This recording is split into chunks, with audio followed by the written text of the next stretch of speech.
আজ একটা প্রবাসী ভাই বাড়িতে আসছে আমাদের ছেড়ে দীর্ঘ 8 বছর পরে।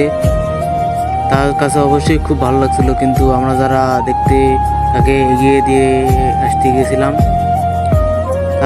তাদের মনটা খুবই খারাপ ছিল।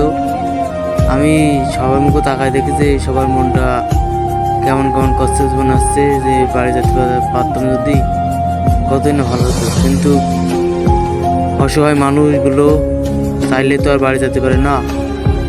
সবার মুখে তাকিয়ে দেখি যে খুব আফসোস করছে সবাই। অবশ্যই আমার মনটাও ওরকম হচ্ছিল, তবে কিছু করার নাই।